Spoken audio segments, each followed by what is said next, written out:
Is going on, everybody, and welcome to the Saturday afternoon edition of the Stochastic NHL Strategy Show. I am your host, Josh Harris. Interesting slate last night. Colorado chalk fell on its face. That Ducks line did some work, but you didn't need them to be optimal, thank goodness, or bad if you played them. Do we have anything that we needed to shout out in our Discord? I don't remember. No, I don't think so. I ended up with a decent night last night. Nothing big, just went 4X. We'll take that when we can get it. I had Columbus won, Detroit won, Edmonton, Sergachev, Saros. Had a pretty good night with a 0 from Dylan Larkin on 4 goals, which was really frustrating. When you take a 0 and you have some pretty good finishes, it's just one of those things that just kind of drives you nuts. It's like, couldn't even get me a couple shots on goal, man. That's the way it goes. We take the cash and run. Interesting 10-game slate here tonight. We've got our beloved Columbus Blue Jackets back on the board. We said yesterday on the show, I was saying, like, I don't do game probabilities. I just use what Vegas is giving me. I said I didn't understand why Columbus was an underdog last night. And they went out and laid the hammer. Tonight they're in Montreal. Like, I get it's a road back-to-back, but again, they're an underdog. Montreal's been playing better, at least defensively, of late. I really don't know if Columbus should be an underdog again. So we're definitely going to have to talk about that game. Lots of injuries to talk about across the board here tonight, especially Minnesota. Minnesota, no Brodin, no Zuccarello, no Eriksson Ek. That is a lot of talent missing from their lineup. We've got Chicago going into Vancouver, which should be very interesting. We have Detroit road back-to-back in Los Angeles. There are some lopsided spots, some very low-owned spots, some very chalky spots. I think there's a lot to like on this slate. There are a couple games that really concern me, and we'll get to those when we talk about them. Yeah, that Zook injury was gross.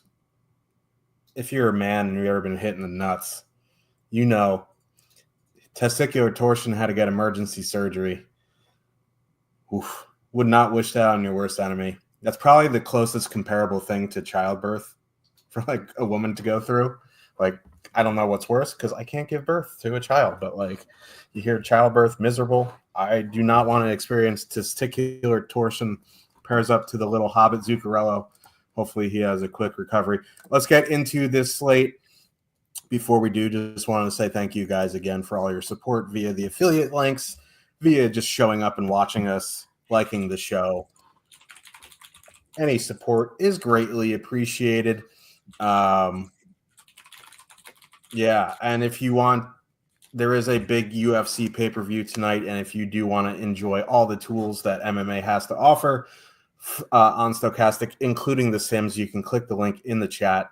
Use promo code BONES. You'll get the week for $1. You can do a monthly. Just this week would be $1. Then it renews, but big old contest this weekend. Also, if you want to go premium in NHL, click the link in the chat. Promo code Stochastic15 will get you 15% off your first month or week. But thanks again for all your support. There's already 120 of you here hanging out with us on your Saturday afternoon. Appreciate you taking the time to tune in. Let's get into this slate. Edmonton Oilers with a 3.2 total heading into Toronto. The Blue Jackets. The Leafs have a 2.9 total. Looks like Edmonton going 11-7 again tonight. That means McDavid is going to play a whole bunch with everybody. As it stands, the lines are McDavid, Hyman, Nugent Hopkins, Draisaitl, Puckholes, and Perry. But like McDavid, Draisaitl, Hyman took a bunch of shifts together. McDavid, Draisaitl, Nugent Hopkins took a bunch of shifts together. So, good chance you're going to see McDavid and Draisaitl play a bunch here together tonight. This is a pretty good matchup for them, especially on the power play. I know their power play has been a bit of a disaster in terms of Edmonton because they were easily the best power play last year. They're struggling so far this year, but this is a pretty good power play matchup. It's a pretty good 5-on-5 matchup, if we're being honest. Like Tavares and Marner have been good together, but it's not like Matthews, Marner, and Nyes. That is by far the best line. I'm fine going with some sort of Edmonton power play stack here. It is expensive, especially when you add in Draisaitl to a McDavid. But this is a good power play matchup. They're still underpriced relative to how they could be performing. They're priced accurately on how they're performing, but I kind of want to get in, as Clifford would say, on the ground floor before that power play explodes. I think this is a fairly good matchup for it. I don't mind taking a stab at Edmonton power play here. You could just full stack Edmonton once since they're fully correlated, but I don't mind going some sort of like McDavid, Draisaitl, Nugent Hopkins, something like that. I kind of like getting Draisaitl in the stack. On the flip side, like Tavares, Marner, McMahon at 17-2, 8.3% top two stack, 7.4% projected ownership. Like they're fine. I don't mind them, but like they're hard for me to prioritize when you have if Couturier plays the Flyers top line at 17-4, the Devils Jack Hughes line at 17-7. I prefer both of them. You also have Pittsburgh at 16-5, the Crosby line, the Malkin line at 15-9. So there's some lines priced around them that I like better in that range. I think they're fine. They have some positive leverage. I don't particularly love Nylander and Domi. I think a Nylander one-off is fine. I prefer Edmonton power play stack. Toronto would be more of an MME type deal for me. I'll start on the Toronto side. The interesting thing about Toronto this year, I was looking at Tavares' numbers. Like him and Pacioretty were playing extremely well together. Without Pacioretty, it hasn't been nearly as good. Tavares has 125 minutes this season without Max Pacioretty on his wing. 47 shot attempts, 1.7 expected goals per 60. Like that's just really bad. Now, Marner might be able to help, should be able to help a little bit. I think there'll be a pretty good defensive line. I don't know if they'll be that good offensively, honestly. I think if they do any damage against Edmonton, it would probably come on the power play. Like we've been talking how, even setting aside the goal scoring that Toronto's power play has done, and I think it's up to 5 games now without Matthews, like they're still generating shots fairly well. Problem is Edmonton doesn't take a lot of penalties. They're at 2.5 times shorthanded per game. It's the 5th lowest rate in the league. So like Toronto might only get 2 or 3 power plays here tonight. Like that's a little bit of a concern for me. So and I'm not playing the Nylander Domi nice line. Like Domi's just not look. The reason why Domi is there is because they don't have anybody else. They can't move David Kampf into the top 6. I don't think Pontus Holmberg can really play center. They just do not have another center that they can play there until Austin Matthews comes back. If they had another legitimate option, like literally anybody, I don't think Domi would be in the top 6 because they have just not played well.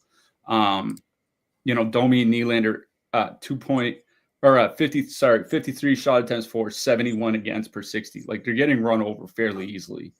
If you want to use a Tavares one-off, because if they do get there on the power play, I think he's probably going to be a big part of it. Nylander one-off, like something like that. I think that's fine. I don't really have a lot of interest in stacking the Leafs here tonight. It is Edmonton that I would have more interest in stacking. You mentioned the Edmonton top line, 21,200 on DK, 16.7% top 2 stack percentage, 6.6% ownership. Here's the thing is that Draisaitl played, I think it was over 24 minutes last game when they went 11-7. Now that was an overtime game. But him and McDavid are going to get a lot of ice time because those are the guys that are going to get double shifted, right? Like they're not double shifting Derek Ryan. They're not double shifting Matthias Janmark, right? Like those aren't the guys that are going to get the extra ice time. It's going to be the guys at the top. So that's why like I'm kind of tempted to do like, you know, McDavid, Draisaitl, like Nugent Hopkins, like something like that. Like I'm fairly tempted to do at least a McDavid, Draisaitl expensive double center stack because yes, the Edmonton power play, it's not that they just haven't looked good for Edmonton. Like they just haven't looked good compared to most teams here this season. I was actually looking at what some of the problems might be. Edmonton is landing like 38% of their shot attempts on net on the power play. It's abysmal. Like it's McDavid and Bouchard mostly. If when that turns around, the goals should start flying in. It's just a matter of when it happens. But Toronto is taking a ton of penalties. They're at 3.7 times shorthanded per game. Going into today, it was tied for the second most of any team in the league. The only team taking more penalties is Boston. So Edmonton's power play could get a fair number of chances here tonight, at least probably like 3. So I want to get bits of that power play. I also want Draisaitl because he's going to get those soft matchups outside of the Tavares Marner line. So I think like a McDavid, Draisaitl X, whether it's paying up for Hyman, paying down for Nugent Hopkins, putting in a winger like Paul Colson or Perry to make it super cheap. Maybe they can get one at 5-on-5 or something. I think that's kind of the way that I would approach it. I would build an Edmonton stack around McDavid and Draisaitl and just kind of go from there. I think that's where my interest is in this game. Yeah. We are echo chambers of each other there. That happens from time to time. That usually is good for confirmation bias. Columbus Blue Jackets with a 3.1 total. Heading into Montreal, the Canadiens have a 3.3. This game is a 6.5 total. This is the first festival of the evening. Although, like, let's be honest, Edmonton, Toronto is a festival. But this is a, you know, like redneck, like, I don't even know where I'm going with that, but like, this is a clown show. Let's just go with that. Here's the thing. We were on Columbus last night. I'm a little bit worried here because it's been about, I think it's been 3 games, right? Since they put Doc, Suzuki, and Slavkovsky together. It's been like 2.5, 3 games. Yeah. They haven't even given up a high danger chance yet against. Like that line has been, I know it's a small sample, but like it's like a 30-minute sample.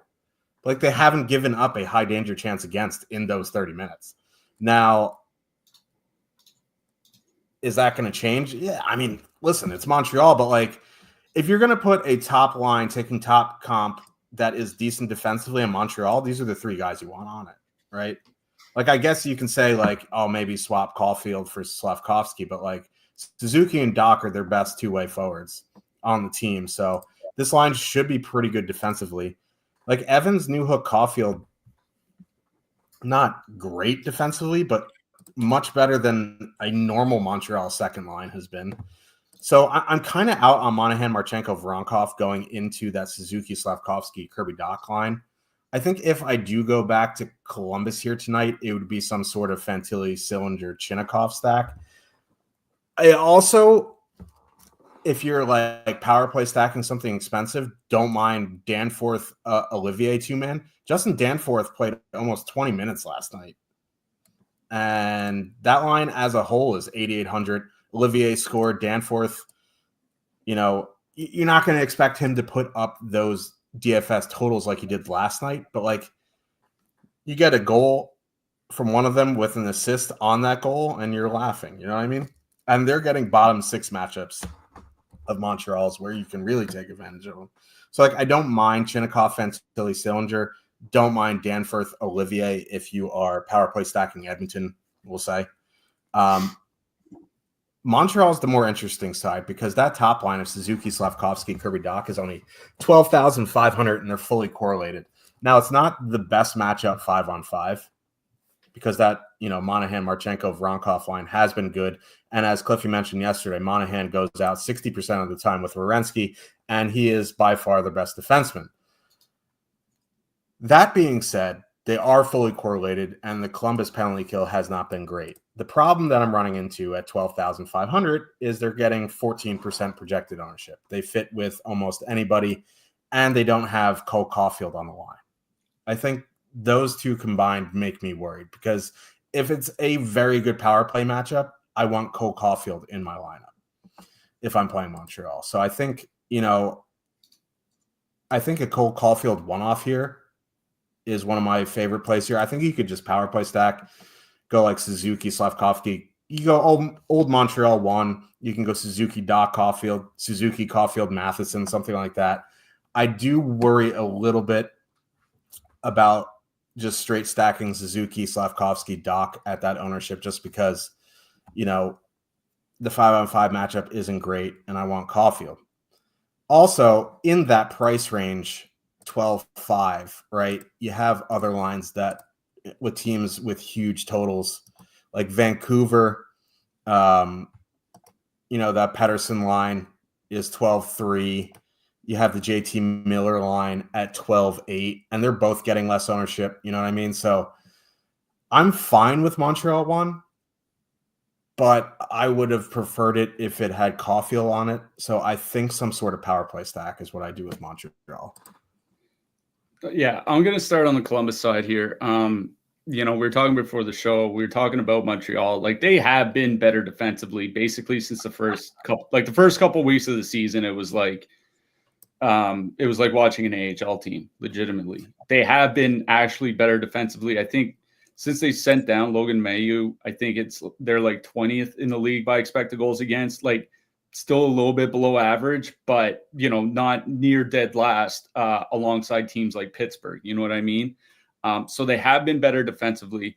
A couple things. One, they're still below average, right? It's still not a good defensive team. Right. You know what I mean? The other thing is Montreal still takes a fair share of penalties. They're at 3.5 times shorthanded per game, tied for 7th most in the league this season. Monahan, Marchenko, and Voronkov, they were good last night. And there's a website I use. It's called Hockey Viz. You have to subscribe to it. It just kind of shows you visually what's going on the ice. I'm going to bring up the Marchenko Monahan on ice shot map. The red is where they're shooting from. The darker the red, the more they're shooting than the league average. That line is coming in at like 6% ownership tonight against a below average defensive team that takes a lot of penalties. Like, I don't feel the need particularly to run back to Columbus. I feel like they're constantly getting disrespected, though, and people aren't considering the fact that we're over 6 weeks into the season now, and this has been one of the best offensive 5-on-5 lines in the league. I'm tempted to go back to Monahan, Marchenko, Voronkov. I really am. Like, I don't think it's that bad of a matchup. I think that you still get 2 out of the 3 on the power play. They're not that expensive. Like, a couple weeks ago when they had Chinnikov up there, they're getting like 17,000, 18,000 at 14,400. They're still pretty reasonable. Like, you don't need, a hat trick from one of the guys. Like, if that line can get like 2 goals and 3 assists, you're laughing or something like that. You know what I mean? So I'm kind of tempted to just go back to that line. They're at least in consideration for me. I would not be overlooking Columbus here tonight. Like, they have a 3.1 total, and I think that should kind of indicate to us that there are still goals expected here. I like going back to the Monahan, Marchenko, Voronkov line. I agree with you, though, that like if you're going to an expensive Edmonton stack or something, that Danforth, Olivier makes a lot of sense, especially if a lot of this game is played on the power play penalty kill, because Danforth kills penalties and he's on the second power play unit, right? Like, that's one of the reasons why he plays so much, is because he plays in all 3 phases for Columbus. So I do like Columbus 3, a couple of them. If you are expensive stacking Edmonton, I do like going back to Columbus 1. On the Montreal side, like, the point about Caulfield, I think, is the important one here. It's like, can you make a Montreal stack and leave Cole Caulfield off of it?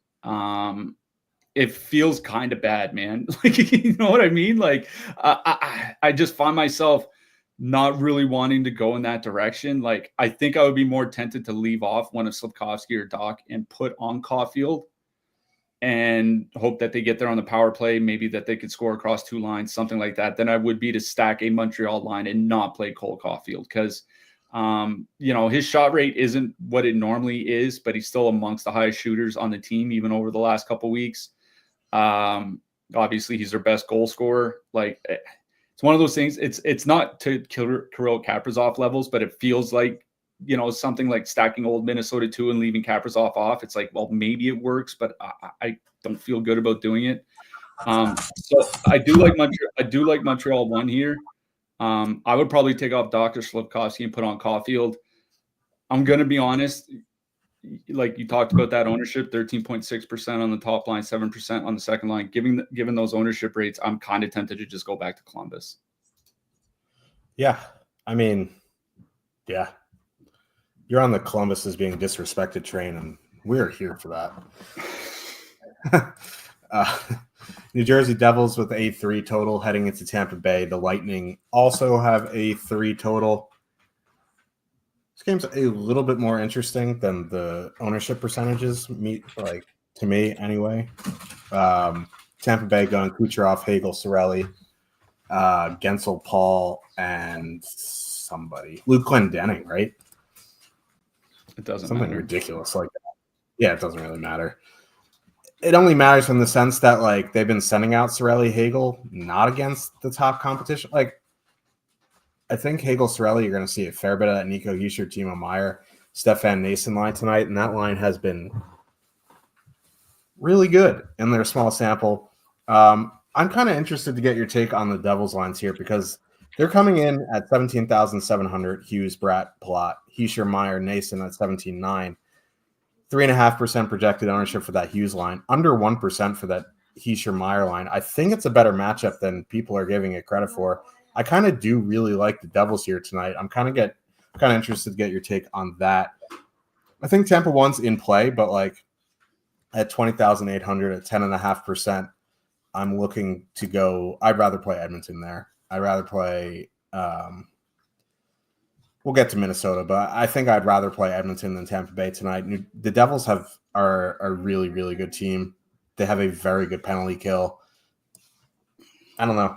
I know they're the highest top 2 stack percentage on the night. I think it's a better matchup for the Devils, and it's a little bit worse matchup for the Lightning than I think people are giving it credit for. So I'm in on the Devils top 6. I'm fine with Tampa Bay 1, but they're not my favorite here tonight. Yeah, I'm not super excited about Tampa. A big reason is that Devils penalty kill. As you talked about, they have been one of the best penalty killing teams in the league.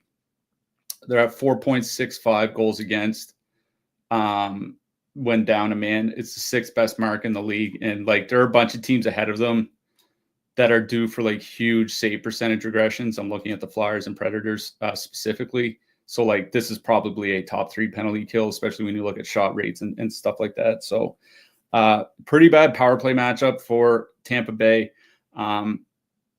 Still no Braden Point. We do like Anthony Cirelli, but he's not Braden Point, especially in transition. I think particularly at 5-on-5, Braden Point's ability to get the puck through the neutral zone with control is he's one of the best at it in the league. That top line, Kucherov and Cirelli have been good together, 3.7 goals per 60, shooting 12.5%. The thing is like they're getting a ton of ice time, right? Like it's not quite to old Colorado 1 levels, but they're pretty much like 22 to 24 minutes a game without Braden Point in the lineup.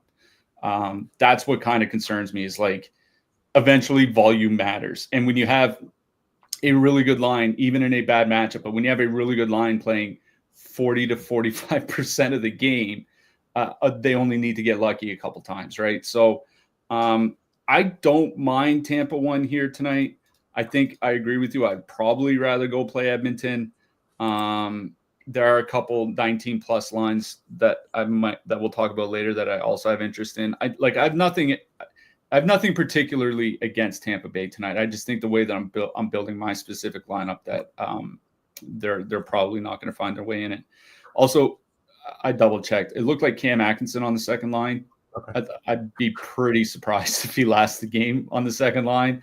I wouldn't be surprised if you see Nikita Kucherov getting double shifted with the Gensel Paul line at times. It's the New Jersey side that is more interesting to me. The thing about missing Braden Point is that it does make everybody worse offensively.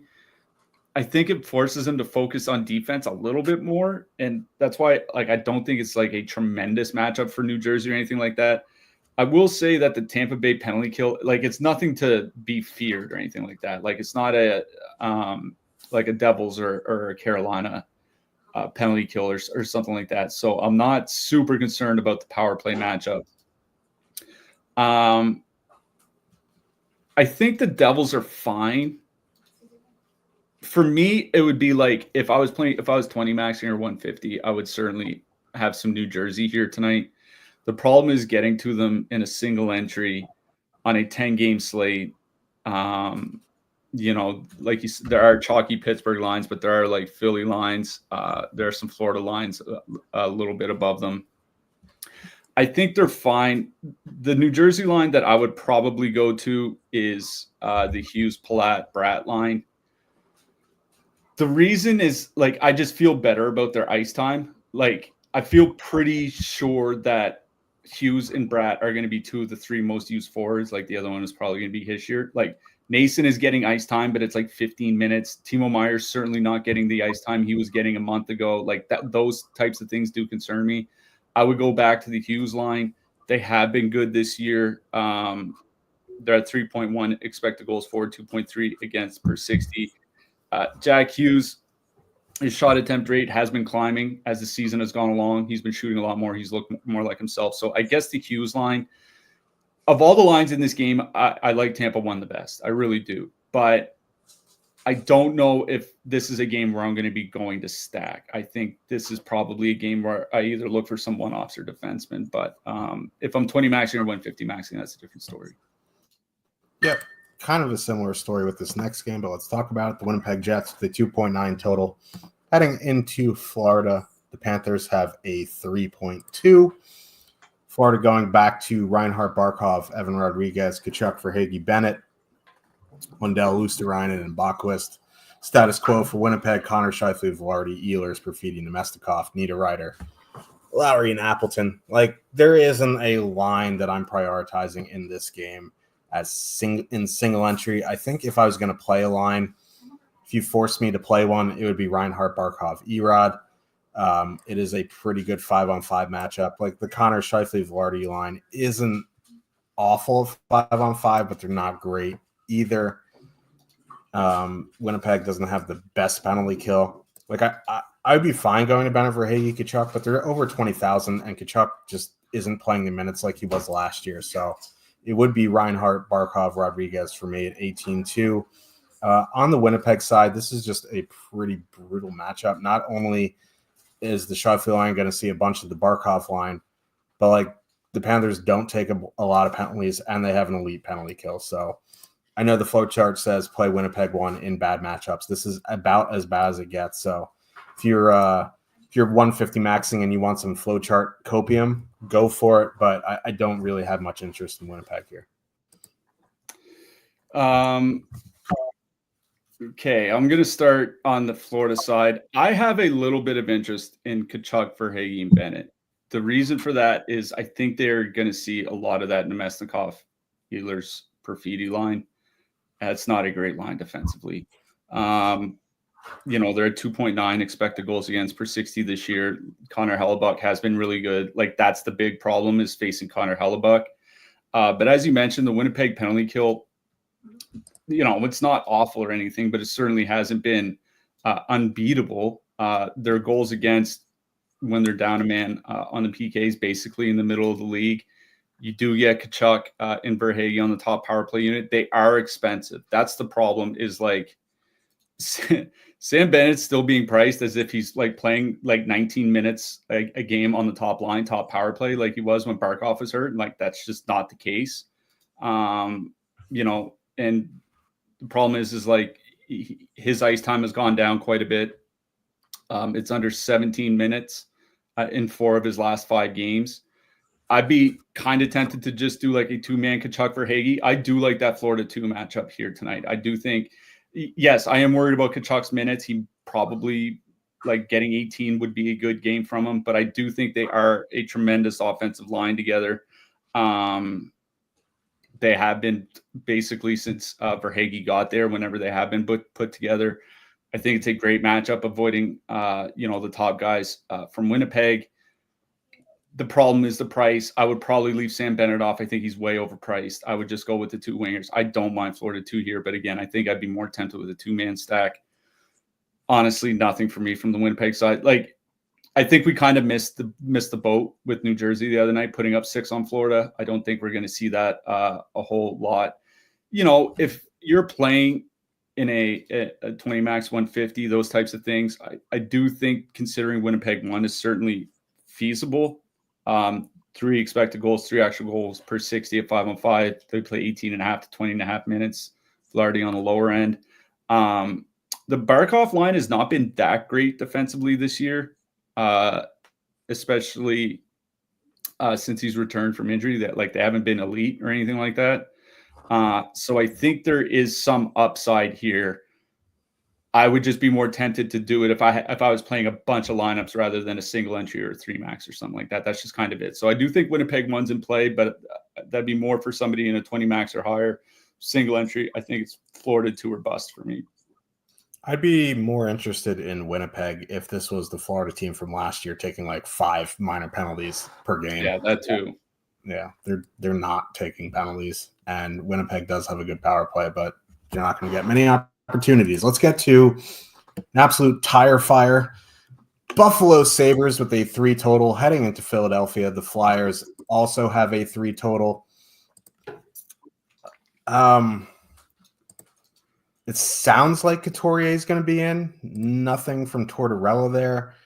But if Couturier is in, Morgan Frost is a healthy scratch. If Couturier is in, you may see Couturier, Tippett, Konechny, Paling, Mitchkov, Richard, Lawton, Brink, Farabee. Like, I don't know, man. Like, Torts could completely blow that up. But, like, that's what we have in the top stacks right now. You just never know. You put that nugget in the Discord this morning. I read that in my mind. I just like went back to sleep after I read that. I'll let you say that when I get to you. But if it is Couturier, Tippett, Konechny, there's 17,400, 14.1% top 2 stack, 14.1% projected ownership. I don't think I'm going to full stack anything on the Flyers here. I don't have any faith in Tortorella keeping those lines together. I think for me, it would be a one-off Konechny, a one-off Tippett, a one-off Mitchkov, something like that. Like, I just don't like, there's no way that Tortorella is going to be keeping these lines together, even if they're down 1-0 with like 3 minutes left in the first. Like, he could just blow it up there. So I don't know, man. Like, one-off Konechny is perfectly fine. One-off Tippett, one-off Mitchkov. You want to go even cheaper, one-off Anthony Richard, I think is fine. The Sabres, both their lines are cheap. We just don't know what the lines are going to be because Peterka got moved off the top line the other night. The good news is, like, if you really want to play Peterka, Cousins, Quinn, you put them in and then react to the news because I don't think there's anyone more expensive than, like, Alex Tuch might be a little bit more expensive, but like, it's not to the point where you cannot, make a couple moves and be fine. Like, in a nutshell, I kind of have a little interest in Buffalo just because it's Ivan Fedotov in net. But without knowing the lines, I'd probably have like a one-off Alex Tuch, a one-off Benson, one-off Cousins, something like that. Like, I just don't think I'm going to be full stacking anything on either side. It's more of a one-off type deal that attracts me in this game. I will say I'm not stacking anything from the Flyers. Not like even strength stacking. Yeah, what I mentioned in the Discord today is the Flyers as a team have played 856 minutes at even strength, and not one line combination has played 60 minutes together. It's actually unbelievable to think about. There's something like 81 different line combinations that have played at least 60 minutes together so far this season, and the Flyers have none of them. It's like that's the problem with stacking the Flyers, is that they blow things up every single game. There might be legitimately one or two games this year where the lines that started the game or the lines that finished the game. That's why I just have a real problem stacking Philly. I do like Travis Konechny a lot as a one-off. The guy has been playing a ton lately. He's at, I think it's 22 and a half minutes per game over his last 6 games. That's a lot of ice time. So one-off Travis Konechny, fine. Mitchkoff's not getting much ice time. In fact, Mitchkoff was under 14 minutes in that overtime game, even though he scored the winner. It was, I think it was in the final minute of overtime that he scored. So basically a 65-minute game, and Mitchkoff played like 13:50 or something like that. He's still not getting much ice time. But, he's still on the power play, so there is one-off viability there. Owen Tippett, one-off, fine. If you want a two-man like Konechny, Tippett or something, I think you can get away with that. But just looking at an even strength line from the Flyers and be like, oh yeah, I'm going to stack you tonight because you're going to stay together all game. It's very likely not to happen. That's the entire problem. So single, one-offs, two-manning maybe. If I was to two-man, it would be the guys that are probably going to be on the power play unit. So two of Konechny, Tippett, Mitchkoff or something like that. Other than that, I'm not stacking the Flyers. On the Buffalo side, I do like the Sabres here. For the reason that you mentioned, is that it's Ivan Fedotov. Congrats to Fedotov. he actually won that game the other night against Ottawa. He still allowed 4 goals, and Allmark somehow played worse than he did. I just don't, again, I just don't have a lot of faith in the goalie. So if we can get some sort of confirmation on the Buffalo lines, I would definitely be interested. Even a Tuck McLeod Benson line, I would have interest in that. Even though you only get a Tuck on the top power play unit, because I think I mentioned on the last show, Zach Benson has arguably been the team's best playmaker so far this season, other than Tage Thompson, and Tage Thompson's out. So I would be kind of tempted in Tuck McLeod Benson line, especially where they're so cheap. I don't think they're going to see much of that Couturier line, or whatever the Couturier line ends up being. Philly's defense is still fairly injured. They have Fedotov in net. I do think it makes a nice depth stack, secondary stack to make. So I think it would be the McLeod Tuck Benson line if they are together for Buffalo. That's where my interest lies in this game. On the Philly side, it's some one-offs or move along. Yeah. Let's get to another festival. How do we we're going from Buffalo Flyers to San Jose Sharks with a 2.7 total heading into Pittsburgh. The Penguins have a 3.7. This is a back-to-back for Pittsburgh. They got worked by the Blue Jackets last night. The Sharks, they lost to the Rangers the other night. Sharks running back Granlund, Zetterlund, Eklund, Celebrini, Goodrow, and Will Smith, Tyler Toffoli down on the third line. I forget his name. I have to think about it, but I'm pretty sure that Tyler Toffoli must have an attitude problem or something, or he's just a pain in the ass in the locker room. I don't know. But down on that third Wenberg Toffoli might not be awful, but whatever. I don't have too much interest in Celebrini, Goodrow, Will Smith. We'll just put that into the universe right now. You want a one-off Celebrini, I think that's fine. You want a two-man Wenberg Toffoli because you're making a super expensive stack.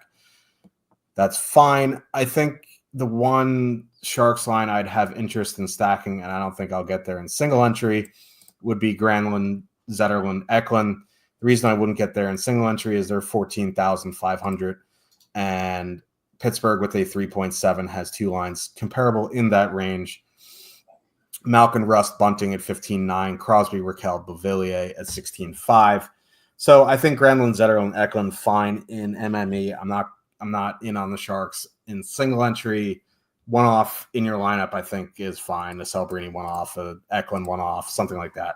But I'm not going out of my way to play the Sharks, despite how bad Pittsburgh is defensively and how really there's not a great team. The Pittsburgh side is complicated because they have the biggest total of the night, and they are the chalkiest team of the night. Crosby, Raquel, Beauvillier, 13.2% top two stack, 19.9% projected ownership. Malkin, Rust, Bunting, 10.8% top two stacks, 17.8% projected ownership. Like this, we were talking a little bit about this game before the show, and you're like, well, Columbus is a much better team than the Sharks, which is kind of a hilarious thing to say, but it's actually true. I wish the Penguins had a competent power play because I could just be like, oh, you just power play stack and you move along. But like their power play is atrociously bad. So you're kind of looking at 5-on-5 stacking here. I'm fine with either one. I tend to lean a little bit to Malkin, Rust, Bunting. They're a little bit cheaper. Like the matchups don't matter. Like they're in good matchups regardless. Honestly, like I want to go Crosby, Malkin, Rust, or Crosby, Malkin, Raquel, Crosby, Raquel, Rust for a power play stack. Like this is one of the best power play spots they can get. Like eventually they're going to score on the power play or they won't. But like it would be a way to get a little bit unique in a high ownership matchup. It's just like their power play sucks, and Beauvillier and Bunting aren't exactly like the most third wheelie types, you could say. Like you want to include them in the stack. So I think you're fine with either Pittsburgh line here. I'm leaning Malkin a little bit. Again, it's an owner. If you want to play them at that ownership, that's fine. Like I don't know what I'm going to do in single entry yet. I'm leaning towards fading them just because of the way I want to build, not because of the matchup and ownership. But like I want a power play stack so badly, but like their power play is just so bad. So I think you just full stack either one of the lines there. Yeah. I'll mention this is that it looks like Jake Walman is going to be back for San Jose tonight. I think that matters quite a bit. You don't really need to go very far to make the argument that Jake Walman is their best defenseman. I think that makes a big difference on the San Jose back end, not only because he's good, but it takes somebody who's bad out of the lineup, right? Like it's kind of like it compounds itself. And make no mistake, San Jose was not very good with Jack Thompson. I think he's taking Thompson's spot. So I do think that helps San Jose. I do like Pittsburgh. Again, you mentioned it. Columbus is a better team than San Jose. I was just kind of looking at some of the defensive metrics while you were talking. Columbus has been league average by expected goals against. That's what HockeyViz showed me so far this season at 5-on-5. San Jose is 21% worse than the league average. Like it's not even close. San Jose is a bad team that needs their goaltenders to make 35 saves if they really want a chance to win a game. So there is the chance that Vitek Vanacek has like a 42 saves on 43 shot performance here tonight. Like don't get that twisted. But Crosby and Raquel have been good offensively together this season. 3.1 expected goals, 3.8 actual goals per 60 at 5-on-5 in 175 minutes together. I think they're going to match up against the Celebrini line at least a fair bit. And like Celebrini Smith is not going to be a good defensive line. Like for as poor defensively as Pittsburgh is, almost said Toronto there, Freudian slip. As poor defensively as Pittsburgh is, that line's going to be just as bad. I really do like the Pittsburgh top line here. Yes, they're going to be super chalky. I do think it's a much better matchup than Columbus. I'll also say, I mentioned this, I can't remember if it was on Twitter or Blue Sky. Pittsburgh's lost 11 of their last 14 games. This was supposed to be like another kick at the can for the core to try to get back to the playoffs. If they get their brains beaten by Columbus last night and then lose to San Jose tonight, it feels like Mike Sullivan won't have a job tomorrow. I do wonder. That's one of the things that's kind of gnawing at me in the back of my head is like, do the players want a new coach, or are they going to try to play for him to keep him behind the bench? I don't think anybody has the answer to that question, but I really do like Crosby, Raquel Beauvillier here.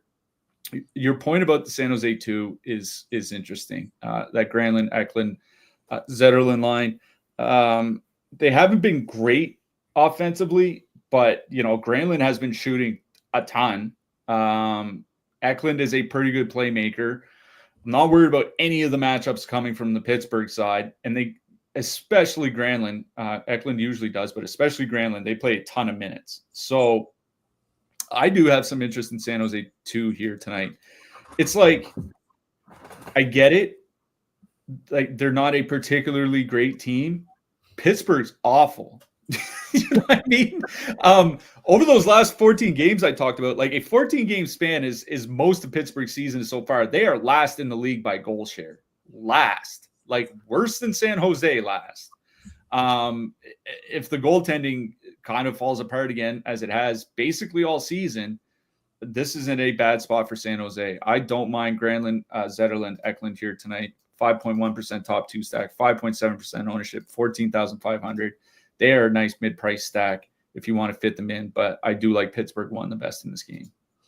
Yeah, I was hoping that line would be like 13-6, something like that. 14-5, you're getting into the range where it's just like, oh man, I was paying $15,000 for a Sharks line on a 10-game slate on the road. You know what I mean? But like, Pittsburgh's atrocious. I think you just need to get that through your head more than actually playing the Sharks.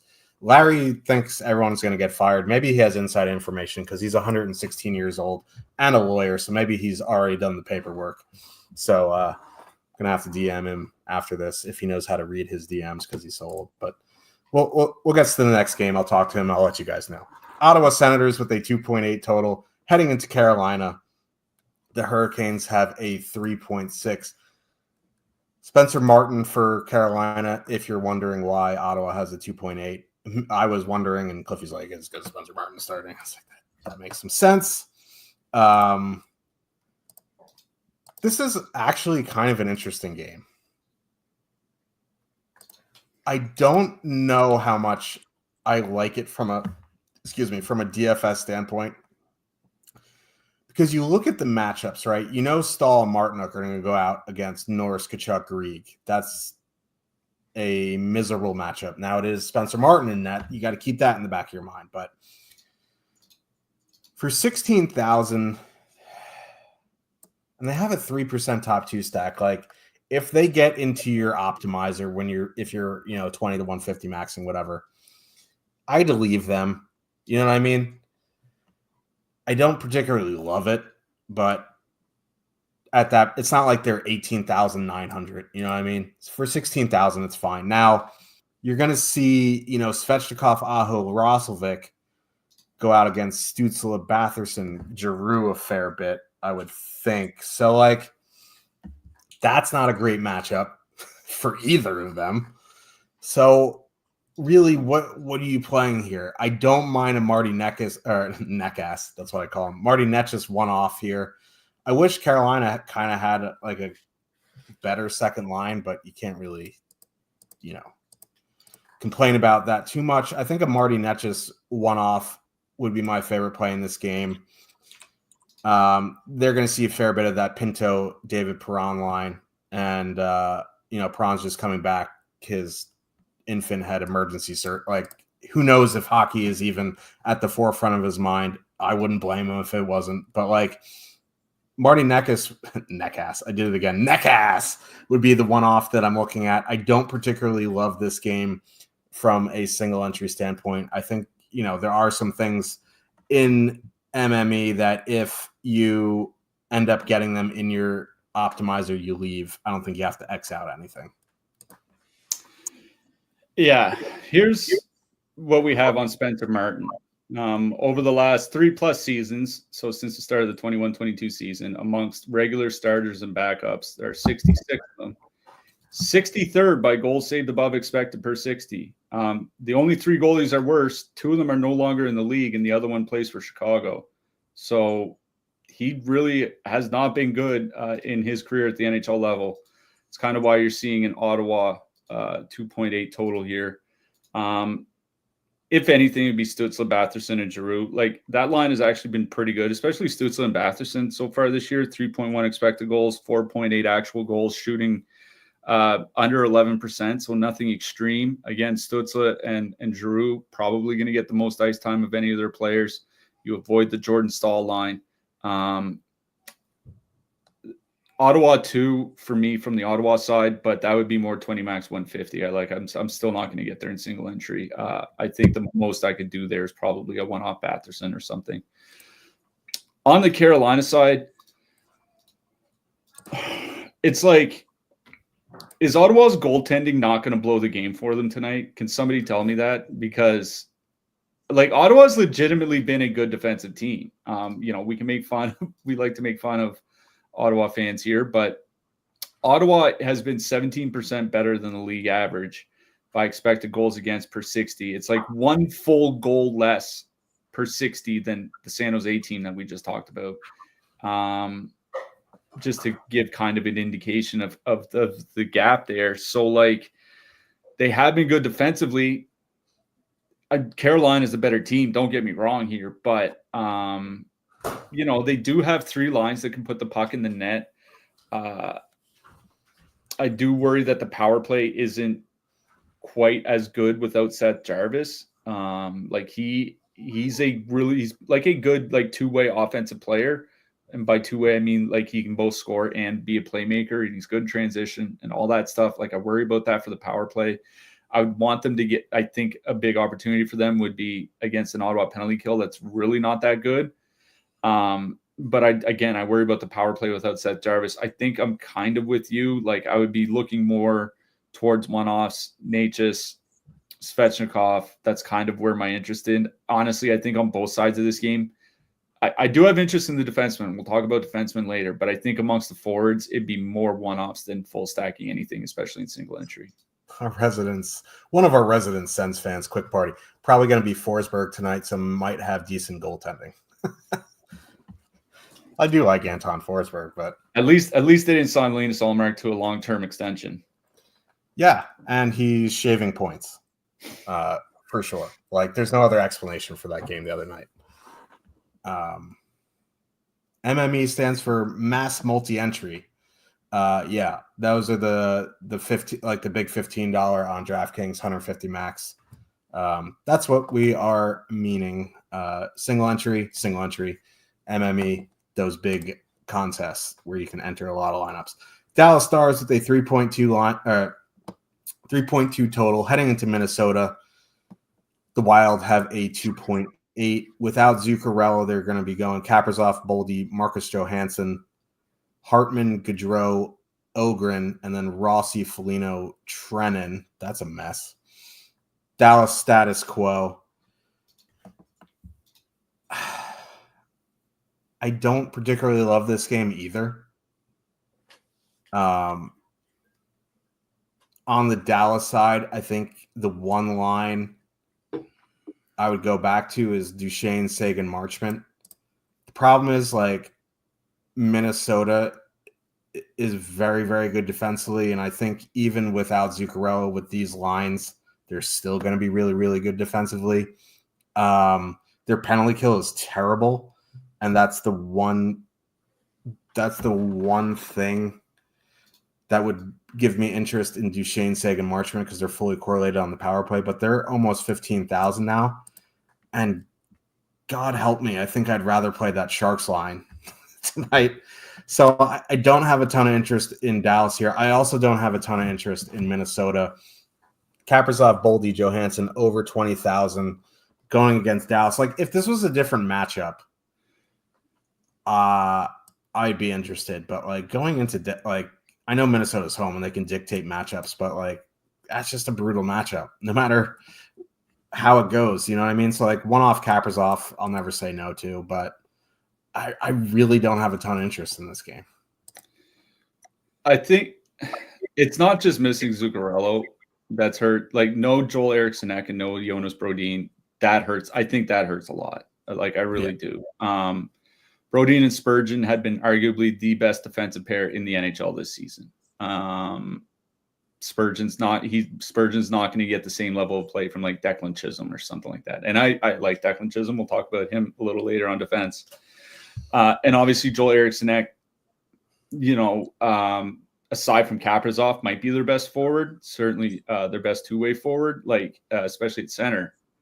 That's the other thing is like now you're moving Matt Boldy to center where he doesn't usually play.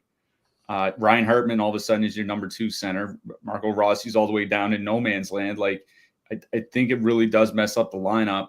Like if anything for Minnesota, it'd be Kaprizov, Boldy, Johansson. And one of the big reasons for that is that it's not that expensive, $20,300. The other reason is that they're perfectly correlated on the power play. Now, Dallas's penalty kill has generally been very good. You know, the power play without Zuccarello and Eriksson, like what does that look like? I think it's a fair question, but it hasn't been very often this season that a Minnesota line's been perfectly correlated on the top power play unit. And this is one of them, and it's only 20,300. It's not like 24,700 or something like that when Eriksson was there. So there's a little bit of interest in that Minnesota line, but honestly, at that price, if I'm paying 20,300, probably just go to Edmonton.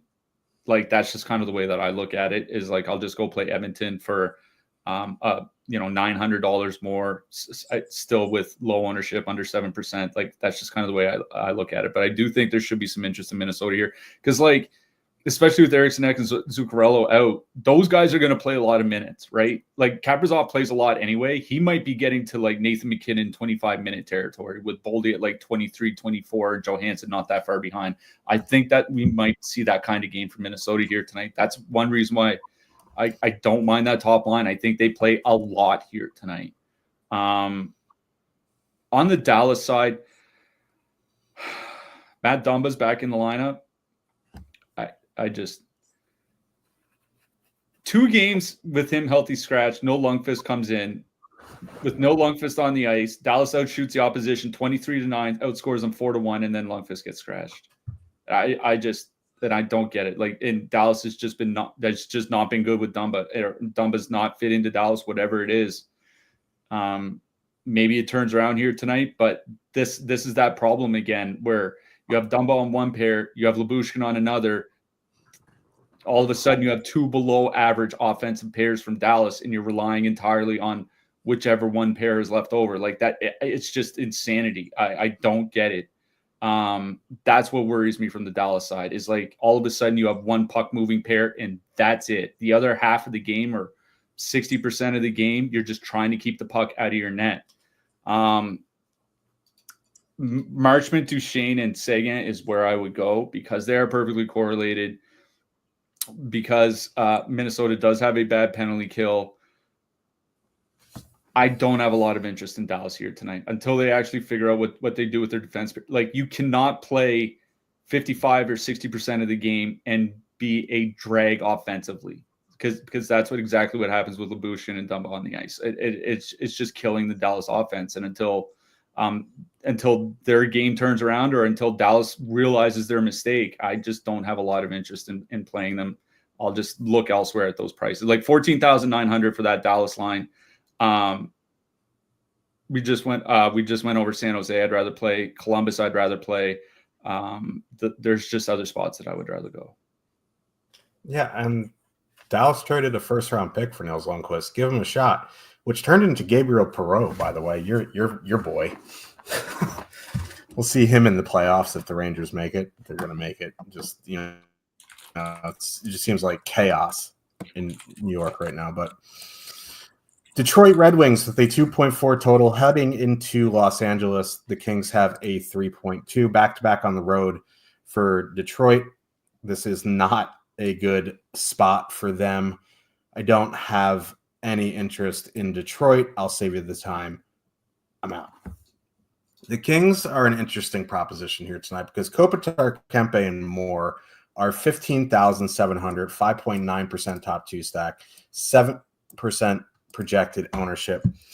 And Kopitar is up to a shot a game now this season. He has 18 shots on goal in 18 games. Yay. Trevor Moore on that line the other night played 18 minutes, didn't have a shot on goal. Kempe is shooting a little bit more now. I think if I'm going to use that line, I just want off Adrian Kempe, if we're being honest. I think the line that interests me the most is Laferriere, Byfield, Fogle. If you want to go Dino, Fiala, I think that's fine. Like Akil Thomas doesn't really do too much for me there. So if I'm stacking the Kings, it's Laferriere, Byfield, Fogle. Like I want to get behind that LA top line because it's a good matchup. Can I just cut you off real quick? Is it Byfield? No, while we were on the air, they activated Alex Turcotte off of IR. Looks like Turcotte's going to be playing with Kopitar and Kempe. Still haven't seen anything confirmed about the rest of the lines, but considering it was Akil Thomas with Fiala and Dano, I don't wonder if Moore just goes back to that line and Akil Thomas goes back to the fourth line. Interesting, because if it is Moore, Dano, Fiala, I would have interest in that line. I would also still have interest in Laferriere, Byfield, Fogle. Interestingly enough, with Turcotte on that top line, that does give me a little bit more interest because Turcotte up there has been good. I'm going to have to go back and into the think tank with LA now, but I still think my preferred play would be Laferriere, Byfield, Fogle. Yeah, and what I'll mention is that with Turcotte there, it's a double center on DraftKings, but I think the line's only like 14,200. The other bit of news was yesterday in practice, the Kings ran a 5-forward power play. The typical 4 forwards took off Brant Clark, added Quinton Byfield. Honestly, I have no idea how that's going to go, but if there's a team it could work against, it's probably Detroit. I'll tell you how it's going to go. It's not. I don't think it's ever worked. I mean, Detroit, bottom 4th worst shot attempts against per 60 on the penalty kills, 2nd worst shots against, 3rd worst goals against, like legitimately one of the worst penalty kills in the NHL. I don't like the idea of a 5-forward power play, but again, if it's going to work, it feels like this is one of the spots where it should work. And the interesting part about that is that Byfield, Fogle, Laferriere line all of a sudden now has 2 out of the 3 on the top power play unit, right? So, they're pretty cheap, which is nice. 12,200, 1.4% top 2 stack. I think the top 2 stack might come up a little bit, assuming with Byfield on the top power play unit, but they are a filler line that I really like. I'm not concerned about any matchups on the Detroit side. Again, you get 2 out of the 3 on the top power play unit. I kind of like Laferriere, Byfield, and Fogle. I am tempted to go to Kopitar, Kempe, and Turcotte. It's another line where you get 2 out of the 3 on the top power play unit. As you mentioned, Turcotte, he was playing pretty well for Los Angeles. He had legitimately earned a top 6 role with them. But it's easy to forget, like a few years ago, he was arguably Los Angeles' top prospect in their system. It just took him some time at the AHL level to kind of get going. 14,200 for a Kings top line against this Detroit team. I do have a lot of interest in that. I think there are 3 Kings lines in play, and I think they're all within $2,000 of each other. I guess the Dano Fiala Moore line might be a little bit more, will be more expensive, assuming Moore's back there. But I think Kings 1 is certainly in play. I really like Laferriere and Byfield and Fogle as a filler here tonight. I really do. Going up against the 2nd and 3rd lines from Detroit, you get 2 guys on the top power play unit. I don't think you can ask for a whole lot more. Yeah, you can't really. You could ask for Ville Husso in that, but I mean, let's not ask for too much here. Let's talk about the late hammer. It's more Chicago's definitely playing the role of the nail here. Chicago Blackhawks with a 2.4 total heading into Vancouver. The Canucks have a 3.6. It is Artur Shivas confirmed, though, for the Canucks.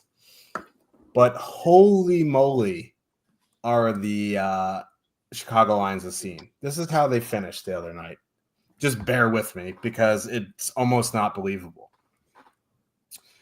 Connor Bedard, Ryan Donato, Craig Smith. I honestly didn't even know Craig Smith was still in the NHL. That's no offense to Craig Smith. Like, good for him, but what? Nick Foligno, Taylor Hall, Philip Kurashev, Teuvo Teravainen, Jason Dickinson, Joe Anderson, Bertuzzi, Reichel, Pat Maroon.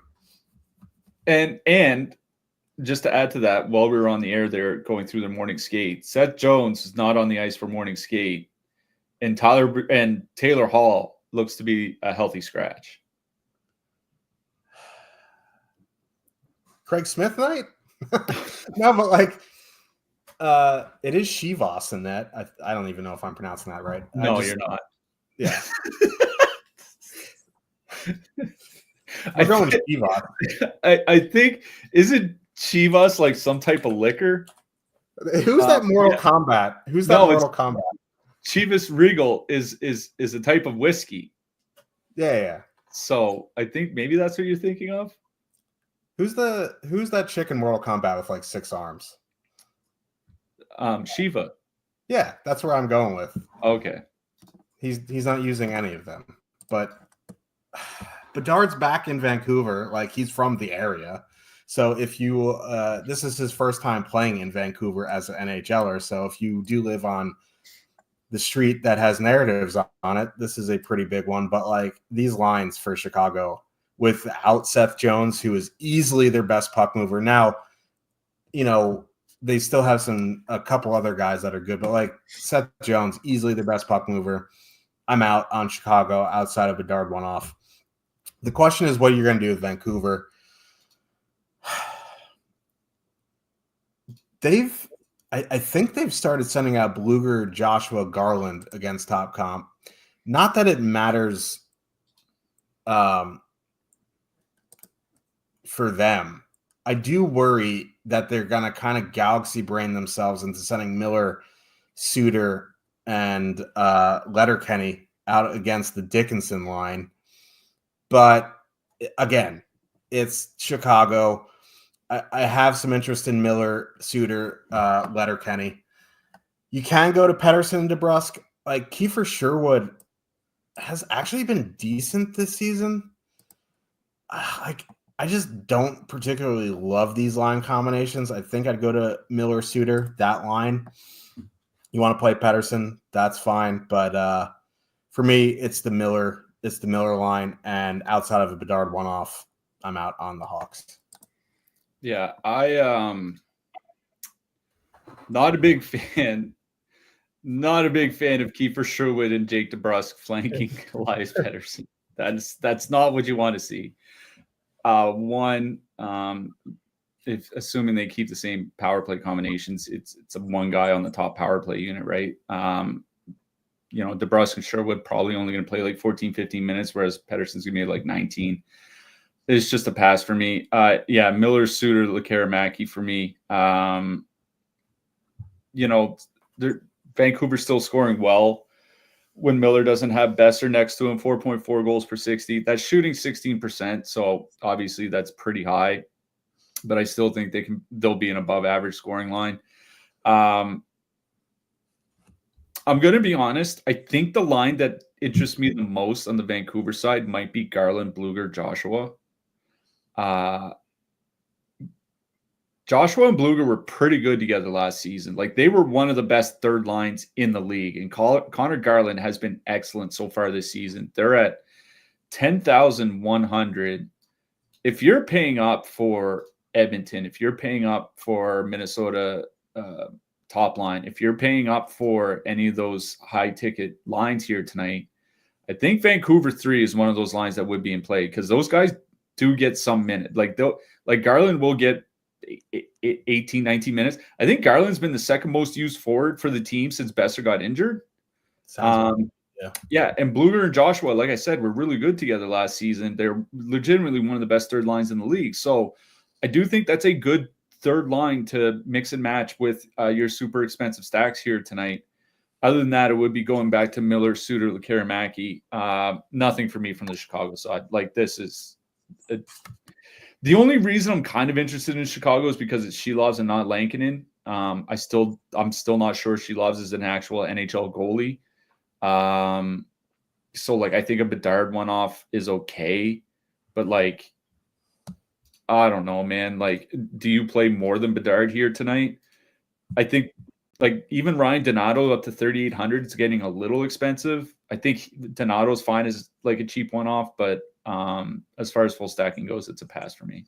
Like 7,200 for Bedard is just a tough pill to swallow. You know what I mean? Like, Travis Konechny's that price in a much better matchup. You got Matty Tkachuk, you got Barkov, you got Bratt. You know what I mean? Like, it's just like, if he was playing 23, 24 minutes, it would be different. But like, at that price, he hasn't been over, he's been over 17 minutes once in the past five games. You know what I mean? So I don't know.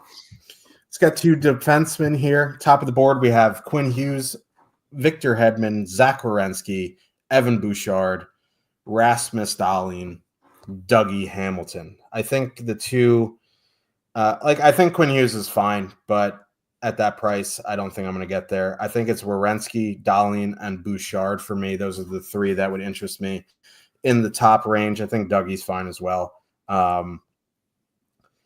There are going to, I know we just bashed Chicago, but if Seth Jones is out, there will be some cheap Chicago defensemen that I do like. But who you like in the top range? Yeah, Werenski, Dahlin, Bouchard, my top three as well. And they're three of the top four by Stochastic. The one that I'm missing is Mike Matheson. Matheson's fine, but I'm going to be honest. A big part of the reason to play him is that he's 5,600. That price is okay, especially because there's not a lot of guys in that 5K-ish range that I really want to play. Like, there's Erik Karlsson, I guess, who's fine. Brant Clark got taken off the power play. So, like, how much do I really want to play Brant Clark? And then you're looking a little bit cheaper. I think Travis Sanheim is really interesting. He's been playing a ton of minutes lately. And he is projecting pretty well at 4,900, 1.9. Wallman could be interesting if he is in. Points per dollar. Yeah, Jake Wallman, if he's in. They also said Wallman's going to be on the second power play unit. And we know how they split up their power play unit, so at least he's going to get some power play time. With that's the Granlund unit, so. Yeah, so it is meaningful that he's going to get some decent power play time. For cheap guys, Stone Min, I think Declan Chisholm is probably the guy from Minnesota. It looks like he's going to be on the second pair with Spurgeon, play 18, 19 minutes. I think, for min price, you can't ask for a whole lot more. Uvis Balinskis, his ice time has been inconsistent, but there are some games he gets like 15 minutes, but there are some games he gets like 19 minutes, and I don't mind that for under 3K.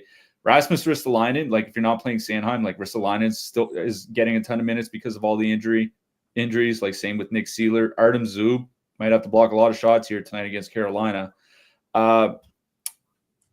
Assuming Chris Letang is still going to be out, Marcus Pettersson, I think, makes sense if you want to pay up a little bit. Vladislav Gavrikov for the Kings. Lane Hudson. Columbus does play a fairly wide open game. I do think that's something that can benefit Hudson a little bit. Don't mind him. Esa Lindell for Dallas, though I'm not super high on Dallas here tonight. Ivan Provorov, just that pairing, Provorov and Severson, I think one or the other, depending on how much you can spend, make a lot of sense. And I'll shout out Chris Tanev. I'm pretty sure Chris Tanev is still over 3 blocks per game this season. He might have to block a lot of shots against Edmonton here tonight. Yeah, if Seth Jones is out, I think Connor Murphy at 3,300 moves up to play with. Yeah, and I think Alex Vlasic would probably take the power play times just to get. Yeah, and Vlasic's been playing 24 minutes a night anyway, and he's 3,600. So yeah. Let's talk about some goalies. I don't really want to. Goalie tonight, there's a couple that seem mispriced to me. Obviously, Jake Ottinger, 7,600. Connor Hellebuck, 7,500. It doesn't matter the matchup. When Connor Hellebuck's that price, you have to consider him. I don't mind. Honestly, I don't mind Daniil Tarasov either. If it is Vasilevsky at 7,500, I don't mind that either. If I'm spending up, it would probably be for Stewie Skinner. I don't think I'm going to be spending up.